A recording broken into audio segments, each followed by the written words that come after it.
नाशिक विधान परिषद निवडणूक भाजपचे प्रसाद हिरे यांची ही बंडखोरी आहे। गीतेंसोबत हिरे देखील रिंगणात आहेत। महायुतीच्या उमेदवारांमध्ये सामना रंगणार आहे।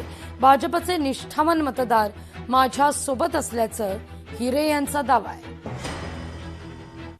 मी भारतीय जनता पक्षाचा कार्यकर्ता असल्यामुळे पक्षावरही निष्ठा आहे आणि जे पक्षाचे निष्ठावान आहे तेही माझ्यासाठी निष्ठेने काम करतील अशी माझी अपेक्षा आहे।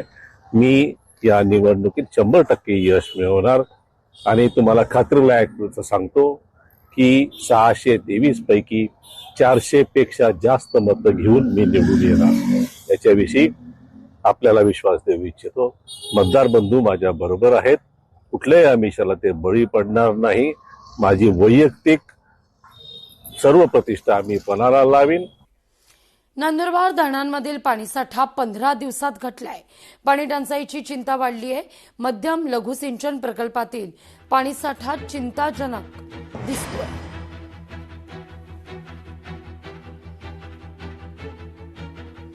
आदर्श ग्रामपंचायतीच्या प्रतिमेला मोठा दणका आहे। डोरखेडा ग्रामपंचायतीच्या सरपंच एसीबीच्या जाळ्यात आहेत। 25,000 रुपयांची लाच स्वीकारताना रंगेहात अटक करण्यात आलेली आहे।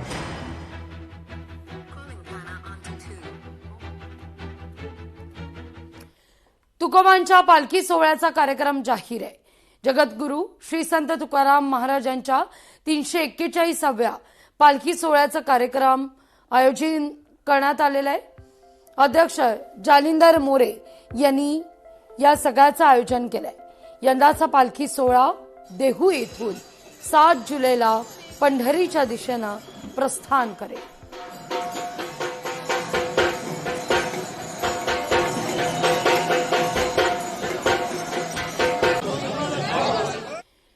शक्तीपीठ महामार्गाला विरोध कायम आहे। माळशिरसमध्ये शक्तीपीठ महामार्गाला विरोध वाढलाय। शक्तीपीठ महामार्गाच्या मोजणीवेळी शेतकरी आक्रमक आहे। शेतकऱ्यांकडून अंगावर डिझेल ओतून आत्मदहनाचा प्रयत्न आहे। शेतकऱ्यांचा रस्त्यावरच ठिय्या आहे।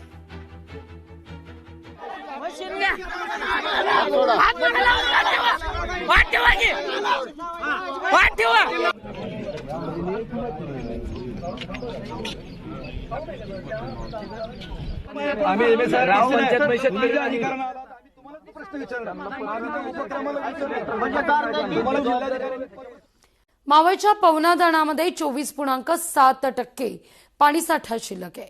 धरणातील पाणीसाठा हा जून अखेरीस पुरेल असा अंदाज आहे। वेळेत पाऊस न झाल्यास पाणी टंचाईचा धोका आहे। पाणी जपून वापरण्याचं आवाहन सुद्धा आहे।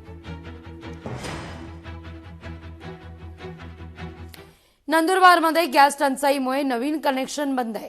गॅस कनेक्शन देण्याची प्रक्रिया जवळपास ठप्प आहे। स्थलांतरित कुटुंब हॉटेल व्यावसायिक अडचणीत सापडतोय। एलपीजी पुरवठ्यात अडथळे सुद्धा आहेत।